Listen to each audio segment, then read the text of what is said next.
Welcome to the Deep Dive. Today we're tackling a system that's becoming really central but maybe isn't always well understood. Vocational education, or VE, our mission. To give you a clear picture of the structure, how you get in, what drives it, based on some great insights from Professor Jiang.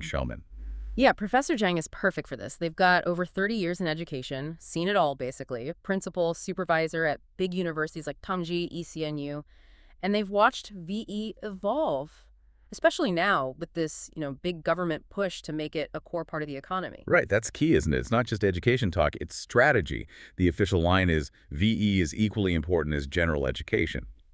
But if that's true, why does Professor Jiang still need to push back against this idea that it's just, plan B? That's the core issue, yeah. Structurally, though, the intent is equality. It's really got two main parts. You've got vocational school education, that's the formal degrees, the qualifications, and then there's vocational training. Think short-term, skills-focused, maybe for people already working. Okay, so let's focus on that first one, the school education track. Right. How far does that actually go? Most people probably think, what, high school equivalent? Well, it actually mirrors the standard system quite closely. There are three levels. First, medium vocational schools. Yeah, that's like your high school level. Then higher vocational schools. And this covers associate's degrees, bachelor's degrees, even higher. Even higher. Yeah, absolutely. Yeah. There's specialized postgraduate vocational education, so you can get an MA, even a PhD on this track. Wow, okay. That structure, the flexibility, it sounds quite different, especially those pathways right after junior high you mentioned, the through pathways. Exactly. These are really interesting. They're designed to create this sort of unbroken pipeline into a profession starting early. Shanghai's examples are good here. You've got the 5-year mid-high through. Right. So that's 3 years in a medium VE school, then straight into 2 years at a higher VE school. And you come out with an associate's degree. Specialized skills, ready for work, basically by age 20. Okay. And the other one, the longer one. Right, the 7-year mid-bachelor through. Similar start, 3 years medium VE. But then it's 4 years at a proper undergraduate university they partner with. So you finish with a bachelor's degree and a professional certificate. That sounds like a very deliberate choice for parents and students maybe wanting to avoid the Gaokao pressure cooker later on. It's definitely about locking in a professional path early and just quickly looping back to that second part, vocational training. Right, the non-degree stuff. Yeah, that's crucial for people already in the workforce. Social personnel is the term used. They need new skills, maybe automation is changing their job, or AI. It's that continuous learning piece for the working world. Okay, the structure makes sense, tailored. But how do you actually get in? And you mentioned different exams. Sounds like more than just one way. Oh, yeah, lots of doors in. For the medium VE level, it's pretty standard. You take the main secondary school exam, the Gaokao, your interests, maybe some aptitude tests, guide placement. But higher VE gets trickier. That's where it branches out. Professor Jiang's materials show 5 main routes. First, you can use the regular June Gaokao, the big national college entrance exam. Right. Second, places like Shanghai have a spring Gaokao too in January. That often feeds into more applied undergraduate programs. Do them. Third, VE has its own specific exam. It tests cultural quality, so general knowledge plus professional skills. Really checks aptitude. Fourth, there's a special exam in May, sometimes called the 3 schools student Gaokao. That's specifically for graduates of secondary VE schools who want to move up. And the last one. Independent recruitment. Happens around March, often for specific associate's degree programs at certain colleges. So the takeaway isn't just memorizing the list. The system is designed to catch talent in lots of different ways at different times. Yeah. It doesn't rely on just one big test. Exactly. Maximum flexibility. Making sure someone with real aptitude doesn't fall through the cracks because of one bad exam score. Right. And even at the top, for postgraduate VE, it's the national exam, but for VE-specific majors. And Professor Jiang mentioned this interesting future idea. Oh. Recruiting experienced VE grads, people with real time on the production line, directly into professional master's programs, linking that practical experience directly to higher academic credit through company partnerships. That makes sense. Now, are there geographic limits? Like with the regular Gaokao, can anyone apply anywhere? Generally, yes, similar restrictions apply. Locals often get priority. But you do see exceptions. Developed areas like Shanghai might recruit from specific regions, say Yunnan, to fill certain skill gaps.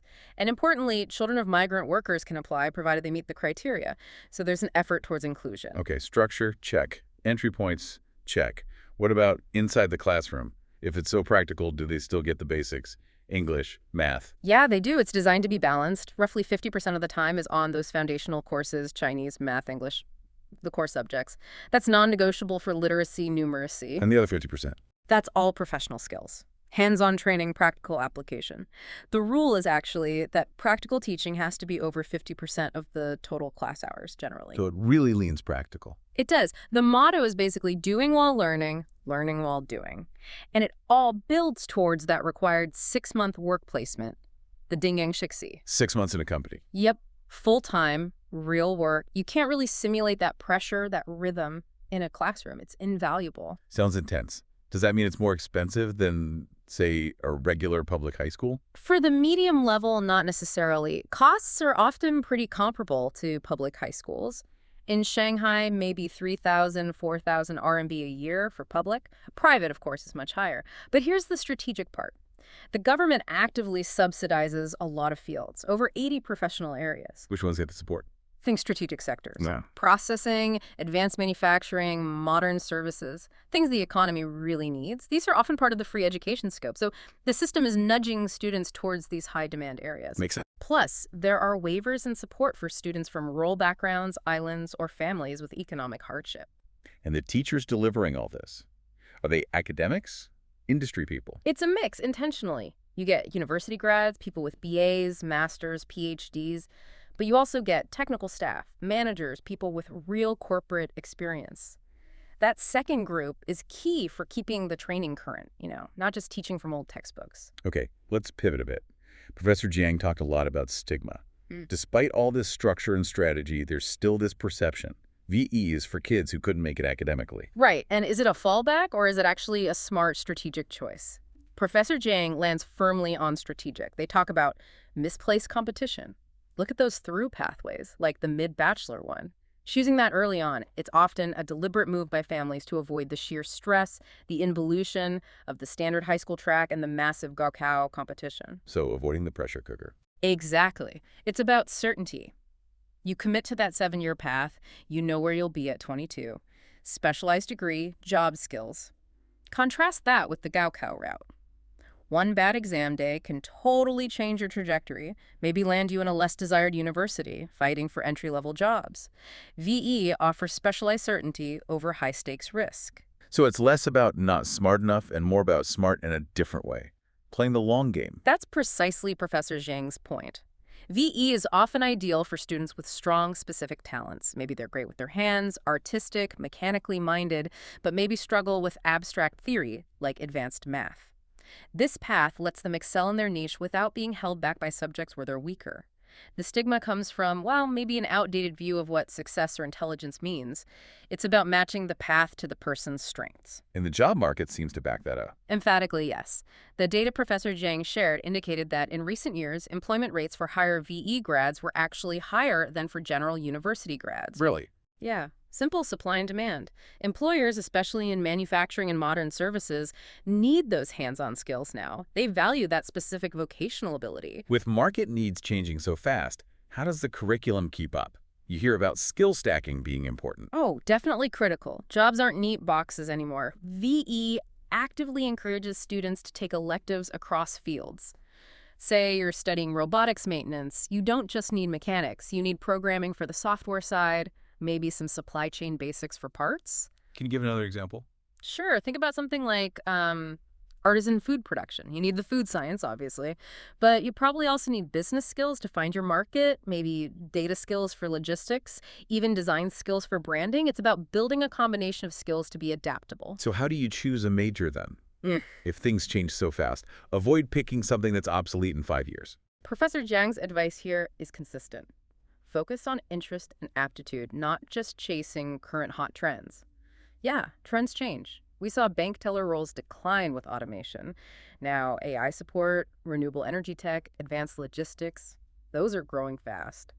VE tries to align with these shifts, but if a student isn't genuinely interested or suited for it, they probably won't stick with it or excel. Okay, one last point before we wrap up. You mentioned geographic differences earlier. How big is that gap in VE quality across the country? It's pretty significant, and it lines up almost directly with economic development. Professor Jiang confirmed this. Regions with strong, diverse economies, Shenzhen, Jiangsu, Zhejiang, Shandong, they tend to have much stronger VE systems, more funding, better equipment, and crucially, better access to high-quality companies for those vital 6-month internships. So what does that mean for a student somewhere less developed? Well, they might need to be more strategic. Their local options might be focused on whatever the main local industry is, maybe maritime skills on the coast or older industries inland. Or they might need to look at programs in nationally important fields, which might mean moving, adding another layer to their planning. So, wrapping this all up, what's the key message for you, the listener, thinking about careers? I think the main thing is vocational education isn't a dead end. It's actually a very structured, very strategic path. It's built around personal interest, deep occupational skills, and what the market actually needs right now. It's a real viable alternative, especially good at spotting talent traditional academics might miss. Yeah, and Professor Jiang's final thought really hits home. Don't ever think that not getting into some top tier university means your future is limited. As they put it, all roads lead to Rome. VE is a solid, practical, and increasingly smart road to take. So think about your own strengths. Are you more about abstract ideas or hands-on making and doing? VE is built for the doers. Understanding that difference, that's the first step to finding the right path, avoiding that misplaced competition, and building a really successful specialized career.